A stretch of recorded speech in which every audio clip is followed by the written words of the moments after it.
So one day, I'm chilling in my neighborhood. I'm with my goons. It's business as usual, smoking, shooting dice, trying to come up, trying to win some money. Until all of a sudden, some dudes pull up that I never had met before. I ended up finding out they were OGs. And so they pressed me. Yo, what up, And homie? rightfully so, because technically, this is their neighborhood. I'm just kind of just there chilling with the homies, hanging out, having fun, killing time. And so they press me. They come up to me. They ask me who I was, where I was from, Were you from Blood? and what I was doing there.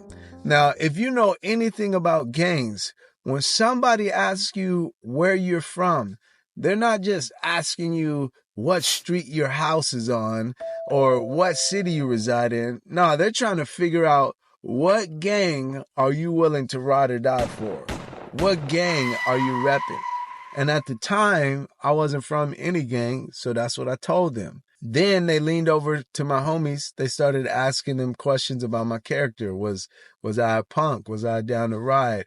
If some of their enemies came through at that moment, would I be down to ride with them? My homies told them yes. And they turned back to me and they said, what you're doing right now doesn't make sense. Reason why, number one, is because we have enemies. And if they were to pull up right now and see you with us, first thing they would do is start shooting, and they would not shoot just because you're here. Number two, if they were to see you by yourself, then it would be even worse because they still would press you. And then at that time, you wouldn't have any protection and you wouldn't even be expecting it. And so I thought about it and I was like, wow, man, yeah, you know what? You guys are right. I should get put on the hood. And so I was like, yeah, man, let's do it. Put me on. And so they turned around. The gang that I was from, it had multiple different sets from this gang. And so they asked me what set I wanted to be from that gang. I told them I wanted to be from the projects. We call it the Jets. So I told them I wanted to be from the projects. And so they looked around. They said, is anybody here from the Jets right now that could put him on? Now, this is where I know that God was with me in this moment, because usually when you get put on a neighborhood, when you get put on a gang, it isn't a one-on-one type of thing. Usually what happens is you get jumped into the gang, and honestly, because I've been a part of it before, some people get carried away. They start forgetting that you're the homie. Man, they start kicking you on the ground. It can get really crazy. And so the grace of God was there with me because they let me catch a one-on-one. Now, the guy that I was catching a one-on-one with, he was huge. He was a football player. At that time, I was in like the 9th grade, little scrawny, man, $130, 5'7", and this dude is huge. And so I got to catch the one-on-one with him. We square off. He asked me if I was ready. I said, bro, what are you? Yeah, of course I'm ready. Man, I stay ready, homie. And so then I rushed him, tried to get my licks in. And after that, I don't remember anything. I was out cold.